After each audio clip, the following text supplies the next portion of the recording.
Vous êtes de plus en plus nombreux à nous suivre et à participer à l'évolution de la chaîne Afrique N24, et sincèrement nous tenions à vous en remercier. Nous lisons tous vos commentaires qui enrichissent le débat et vraiment nous vous demandons de nous soutenir, en aimant les vidéos pour une large diffusion, et pour continuer à avoir une ligne éditoriale indépendante, et vous proposer de nouvelles émissions toujours de plus en plus enrichissantes. Ne restons pas passifs, soyons actifs. Merci et à bientôt. Togo. Le plan B est en marche. Les dignitaires du régime se préparent à fuir. À mesure que la date du 6 juin approche, jour devenu symbole d'un bras de fer historique entre le peuple togolais et le pouvoir en place, les lignes bougent dans les cercles du régime. Une série de signaux faibles, de témoignages convergents et de déclarations incisives de figures publiques exilées laissent entrevoir un basculement inédit. Des dignitaires du régime s'apprêteraient à larguer les amarres, à enclencher ce que certains appellent déjà le plan B, la fuite. 23 000 Togolais connectés, la mobilisation digitale qui effraie le pouvoir. Tout est parti d'un live explosif diffusé le 1er juin 2025, réunissant plus de 23 000 spectateurs en simultané sur les réseaux sociaux. Porté par des blogueurs togolais en exil, dont Egunchik Béhanzin, militant panafricaniste et ancien activiste sanctionné par l'Union européenne pour ses engagements, ce direct a confirmé ce que beaucoup soupçonnaient. Une panique s'installe au sommet de l'État. Des dignitaires réservent des billets d'avion pour leurs proches, leurs compagnes, leurs enfants. Le régime a peur. Ils savent que quelque chose se prépare, a lancé Egunchi avec fermeté. Il y a eu des informations aujourd'hui, le régime a peur. Une partie de ceux qui sont dans ce régime ont commencé même à prendre des billets d'avion à leurs enfants, à leurs copines, à leurs femmes, pour essayer de les faire sortir du pays. Parce qu'ils savent qu'il se passera quelque chose. Ces propos sont corroborés par plusieurs sources anonymes proches des sphères militaires et civiles du pouvoir, évoquant des déplacements précipités de familles vers l'extérieur, des mouvements d'actifs financiers et des instructions de repli en cas de soulèvement populaire. Le 6 juin, une date symbolique et stratégique. Le choix de cette date n'est pas anodin. 6 juin, anniversaire de Fort Gnassingbé. C'est également le jour choisi par l'artiste engagé Amron, récemment interpellé, pour appeler à une rupture radicale avec le système en place. Ce double symbole transforme cette journée en un rendez-vous historique. Une confrontation entre deux visions du Togo, entre continuité autoritaire et espoir de changement. Dans les réseaux sociaux, les appels à descendre massivement dans les rues pour chasser la dictature se multiplient. L'ampleur de la mobilisation numérique est telle qu'elle a infiltré WhatsApp, Telegram, Twitter, Facebook, atteignant même les salons de coiffure, les marchés et les casernes, selon les observateurs. Les femmes, au cœur de la résistance. Dans un ton vibrant, Egunchi a appelé les femmes togolaises à prendre la tête du mouvement. Il faut vraiment qu'on incite, qu'on invite nos sœurs togolaises à se joindre à cette lutte. Il y a beaucoup de femmes togolaises sur les réseaux sociaux qui ont des abonnés, qui sont suivis. Là, nous sommes que des hommes. Il ne faut pas que les gens pensent que c'est parce qu'on ne veut pas donner la parole à des femmes, aux femmes togolaises. Non, mais malheureusement, dans la lutte africaine, ça a toujours été comme ça. Les femmes africaines ne sont pas devant et c'est toujours les hommes. Mais je le dis que si les femmes sont devant et que nous sommes derrière, nous les hommes, nous sommes censés protéger nos sœurs, nos femmes. Quand les femmes sont devant, les régimes, les policiers ne peuvent pas les brutaliser. Parce que même la blanche qui se trouve à 10 000 km de là, qui est raciste, en voyant une femme se faire taper dessus par un homme encore habillé, va s'indigner. Et cela va provoquer, la colère, l'émotion du monde entier. C'est pour cette raison que je dis, il est temps pour les mamans togolaises, qui sont des femmes vaillantes, qui sont des guerrières. Dieu seul sait comment nos mères au Togo se battent et font tout pour qu'on ne manque de rien. Si aujourd'hui nos mamans et nos sœurs, les femmes togolaises, rejoignent cette lutte que nous sommes en train de faire, l'appel que nous sommes en train de lancer pour le 6 juin, ne serait-ce que prendre la parole sur les réseaux sociaux pour demander aux populations togolaises de sortir, vous verrez la différence. Parce que les femmes ont un pouvoir que vous ne pouvez même pas imaginer. Quand la femme est debout, l'homme tremble. Et je vous le dis, que si les femmes togolaises se lèvent pour le 6 juin, ou ne serait-ce que se mobilisent pour nous sur les réseaux sociaux, les enfants, les hommes sortiront le 6. Quand les femmes sont devant, les forces répressives hésitent. Même les opinions publiques étrangères s'indignent. Ils plaident pour une stratégie de présence féminine en première ligne, non seulement pour désarmer symboliquement la répression, mais aussi pour incarner l'unité morale d'un peuple debout. Un message qui trouve écho chez de nombreuses figures féminines engagées, prêtes à braver l'interdiction de manifester, au nom de la dignité, de la justice et de l'avenir des enfants du pays. Fractures internes, des corps habillés prêts à se retourner. Autre révélation marquante du live, certains éléments des forces de sécurité seraient prêts à prendre leurs responsabilités si le peuple se mobilise. Sachez qu'une partie des corps habillés en ce moment même au Togo vous regardent et ils attendent juste quelque chose. Je ne peux pas rentrer en détail, mais j'aimerais dire aux Togolais que pour la première fois dans l'histoire de notre patrie, de notre pays, il y a des corps habillés qui sont prêts et qui pourront nous rejoindre le 6. Je dis bien, le 6, tout peut basculer au Togo. Et beaucoup seront surpris de voir, notez bien ce que je suis en train de vous dire. Si le 6, le peuple se mobilise, il y a des corps habillés qui prendront leurs responsabilités. Et si je le dis, c'est parce qu'ils m'ont dit, ils m'ont donné l'autorisation, sinon je ne vais pas le dire. Ils attendent le signal du peuple. S'ils voient que la rue est là, ils ne se tairont plus, affirme Egunchi. Une déclaration lourde de sens dans un contexte où l'armée et la gendarmerie ont toujours été les piliers du régime. Cela confirme que la peur a changé de camp. Des lignes de fractures internes apparaissent, y compris parmi ceux qui, jusqu'à présent, garantissaient la survie de l'autorité présidentielle. L'appel final, sortir du silence, refuser l'hypocrisie. L'intervenant a aussi ciblé une partie de la population jugée, tiède ou silencieuse, notamment ceux qui demandent le pardon au régime au lieu d'exiger des comptes. Et tout à l'heure, j'ai répondu à un artiste, je ne sais pas si elle est artiste ou pas, elle a commenté en publiant en disant « Oui, on souhaite demander pardon, clémence aux autorités togolaises. » Et je réponds en disant à ces personnes qui viennent avec ce genre de rhétorique, en disant « Demandons la clémence aux autorités togolaises ». Je dis c'est de l'hypocrisie. Cessez d'être hypocrite. Si vous n'avez pas le courage de soutenir le peuple opprimé, je préfère que vous restiez dans le silence. Parce que si c'est pour venir dire « Demandons pardon aux autorités », quelle autorité? De un, Amron n'a pas tué, Amron n'a pas volé, Amron n'a agressé personne.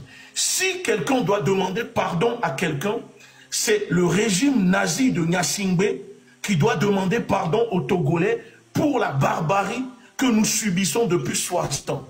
Nos grands-parents sont nés dans ce régime. Nos parents sont nés dans ce régime. Nous sommes nés dans ce régime. Mais une chose est sûre, chers compatriotes, et je vous le promets, nos enfants ne grandiront pas avec ce régime. Nos enfants auront la liberté au pays. Ce n'est pas au peuple de demander pardon. C'est au régime de demander pardon pour 60 ans de barbarie. Il appelle à refuser l'hypocrisie, à ne pas prêcher la neutralité quand l'injustice est manifeste et à embrasser sans embâche la cause d'un Togo nouveau. Un mouvement enraciné dans la douleur et la détermination. En filigrane, ce discours porte aussi la souffrance d'un homme, privé de son père, brûlé vivant selon ses dires, exilé sans passeport, interdit de retourner dans son propre pays. Mais cette douleur ne nourrit pas la vengeance, elle irrigue la volonté de libération. Moi aujourd'hui je suis interdit de rentrer au Togo. Je n'ai pas de passeport, le régime a refusé de me délivrer mon passeport. Je suis interdit même de rentrer dans les ambassades togolaises, je ne peux même pas rentrer dedans. Mais cela ne m'empêche pas. C'est pour vous dire que quand les gens nous disent « rentrer au pays pour faire la lutte », moi je n'ai pas peur de rentrer au Togo. C'est plutôt le régime qui a peur que moi je rentre au Togo. Sinon, si ce n'est pas le cas, moi je serai déjà au Togo. Si le régime veut m'attraper, ce régime peut m'attraper. Après tout, vous savez, ce régime a tué mon père, a brûlé mon père. Parce que mon histoire, les gens ne la connaissent pas, mais un jour je vous dirai mon histoire. Ce régime a tué mon père. Moi je suis orphelin. je fais partie de ces orphelins de ce régime, parce que oui, tellement que ce régime a l'habitude de tuer, mais finit par oublier qu'il y a des enfants qui grandissent et qui deviennent papas. Donc, moi, j'ai vu comment mon père s'est fait tuer par ce régime, brûlé dans le pays là-bas. Jusqu'à aujourd'hui, il n'y a jamais eu d'interpellation, pas d'enquête, rien du tout. Mais ce n'est pas par vengeance, on n'est pas dans une vengeance. Parce que si c'était pour la vengeance, on sait qui sont les coupables, qui sont les responsables, on allait se venger. C'est juste pour dire à mes compatriotes que, sachez-le que on va tout faire pour libérer notre pays, pour vivre dignement. Tout ce que les Togolais demandent, c'est de pouvoir travailler, manger, se soigner, aller à l'école. On ne demande pas grand-chose à ce régime. Travailler, manger, se soigner et vivre dignement. Et si ce régime n'est pas capable d'apporter cela au peuple togolais, alors il est temps que ce régime dégage. 60 ans de père en fils. Quel est le bilan? C'est ce que Amron disait. Quel est le bilan aujourd'hui de Faure Gnassingbé après 20 ans de pouvoir? Zéro. Zéro. On ne cherche pas la vengeance. Nous voulons juste vivre dignement dans notre pays. Le mot de la fin, nous avons libéré les autres, maintenant, libérons le nôtre. Je continue toujours et maintenant la mission que je me suis donnée, c'est de libérer mon pays, mon propre pays. On a libéré le pays des autres. Nous allons maintenant libérer notre pays. Évoquant son engagement passé pour le Mali ou le Burkina Faso, Egunchi scande une promesse. Nous avons libéré les pays des autres. Maintenant, libérons notre propre pays. En résumé, plan B enclenché, les dignitaires prévoient leur fuite. 23 000 personnes mobilisées en ligne le 1er juin. Appel massif à descendre dans les rues le 6 juin, jour anniversaire de Faure Gnassingbé. Les femmes au front pour inverser le rapport de force. Des corps habillés prêts à basculer si la rue répond présente. Refus de demander pardon au régime, le peuple exige des comptes. Le compte à rebours est enclenché. Le Togo retient son souffle. Le 6 juin 2025 pourrait bien être le jour où l'histoire s'inverse. Il y a eu des informations aujourd'hui, le régime a peur. Une partie de ceux qui sont dans ce régime ont commencé même à prendre des billets d'avion à leurs enfants, à leurs copines, à leurs femmes, pour essayer de les faire sortir du pays. Parce qu'ils savent qu'il se passera quelque chose. Et je le dis parce que on m'a donné l'autorisation de le dire. Et je le dis parce que sachez qu'une partie des corps habillés en ce moment même au Togo vous regardent. Et ils attendent juste quelque chose. Je ne peux pas rentrer en détail, mais j'aimerais dire aux Togolais que pour la première fois dans l'histoire de notre patrie, de notre pays, il y a des corps habillés qui sont prêts et qui pourront nous rejoindre le 6. Je dis bien, le 6, tout peut basculer au Togo. Et beaucoup seront surpris de voir, notez bien ce que je suis en train de vous dire. Si le 6, le peuple se mobilise, il y a des corps habillés qui prendront leurs responsabilités. Et si je le dis, c'est parce qu'ils m'ont dit, ils m'ont donné l'autorisation, sinon je ne vais pas le dire. Donc c'est pour cette raison que je dis, je vous remercie vraiment pour cette mobilisation. Parce que même les corps habillés en ont marre. Ils sont fatigués. Vous ne pouvez même pas imaginer. Oui, on sait qu'une partie de nos corps habillés, comme on dit au pays, Povito ou Povigan, comme vous voulez, à chaque fois quand il y avait des manifestations, sortent pour taper sur les populations. Mais ce n'est pas tout le monde. Il y a des corps habillés qui sont patriotes, qui sont républicains. Et aujourd'hui, qui veulent aussi un changement dans le pays. Pour ne pas monopoliser la parole, je vais conclure en disant qu'il faut vraiment qu'on incite, qu'on invite nos sœurs togolaises à se joindre à cette lutte. Il y a beaucoup de femmes togolaises sur les réseaux sociaux qui ont des abonnés, qui sont suivis.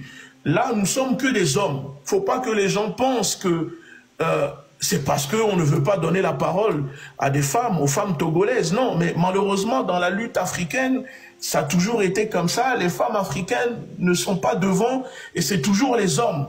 Mais je le dis que si les femmes sont devant et que nous sommes derrière, nous les hommes, nous sommes censés protéger nos sœurs, nos femmes. Quand les femmes sont devant, les régimes, les policiers ne peuvent pas les brutaliser. Parce que même la blanche qui se trouve à 10 000 kilomètres de là, qui est raciste, en voyant une femme se faire taper dessus par un homme encore habillé, va s'indigner. Et cela va provoquer, comment dire, la colère, l'émotion du monde entier. C'est pour cette raison que je dis, il est temps pour les mamans togolaises, qui sont des femmes vaillantes, qui sont des guerrières.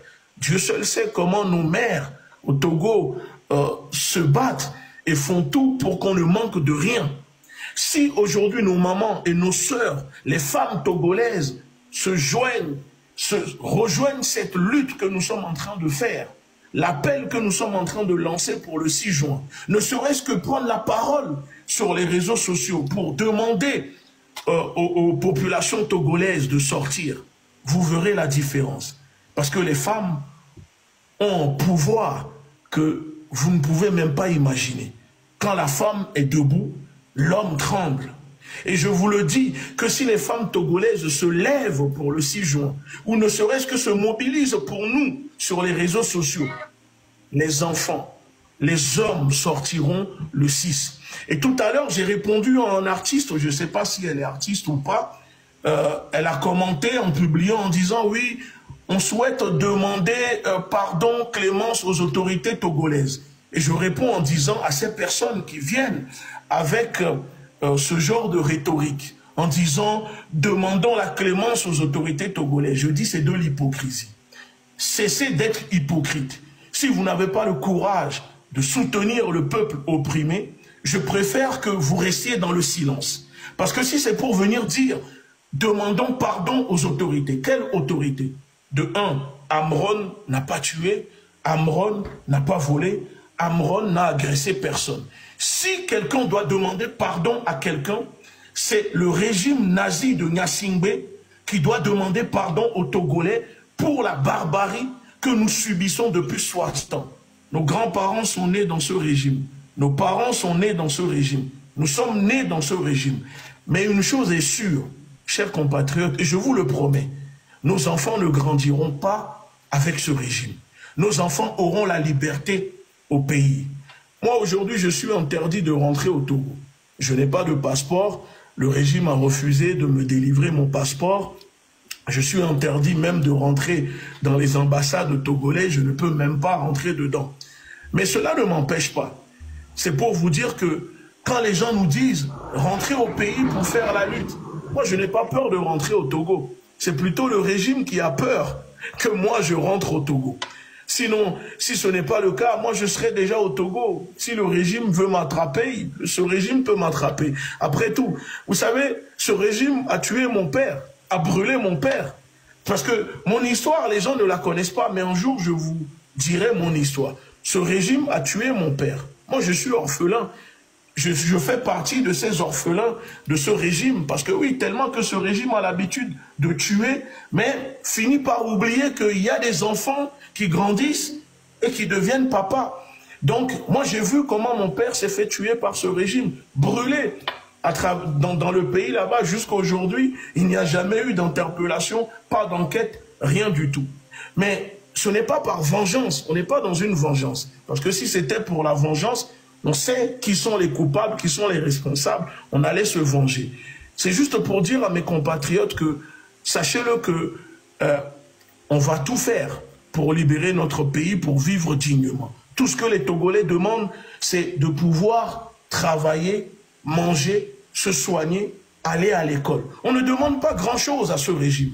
Travailler, manger, se soigner et vivre dignement. Et si ce régime n'est pas capable d'apporter cela au peuple togolais, alors il est temps que ce régime dégage. 60 ans de père en fils. Quel est le bilan? C'est ce que Amron disait. Quel est le bilan aujourd'hui de Faure Gnassingbé après 20 ans de pouvoir? Zéro. Zéro. Donc, quand les gens viennent et pensent que il y a des camarades panafricanistes qui font de la talakou en disant Faure Gnassingbé est panafricaniste, ce n'est pas parce que Faure Gnassingbé vous met son port à disposition que Faure Gnassingbé est panafricaniste. Le port du Togo appartient au peuple togolais.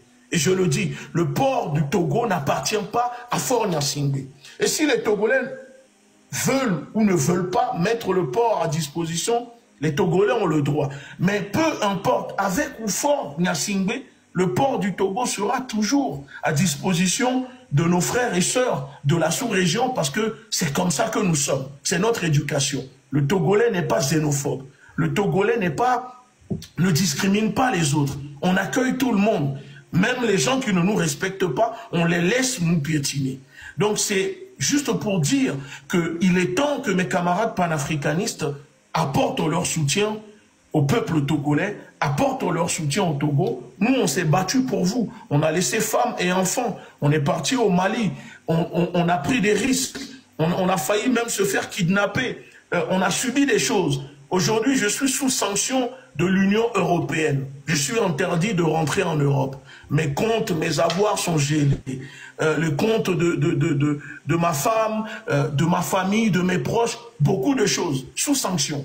Mais malgré cela, pourquoi? Parce que nous avons lutté pour le Mali, pour le Burkina, pour le peuple noir, pour l'Afrique en général. Mais ça ne peut pas m'empêcher de continuer.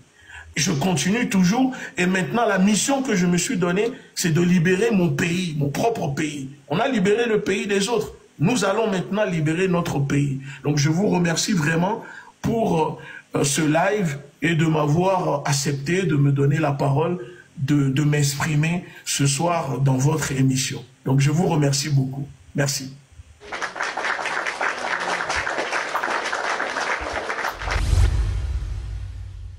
Likez la vidéo si ce n'est pas déjà fait. Laissez aussi votre point de vue en commentaire. Abonnez-vous et cliquez aussi sur la petite cloche de notification pour ne rien rater de nos prochaines vidéos. N'oubliez pas de partager aussi la vidéo et de la liker.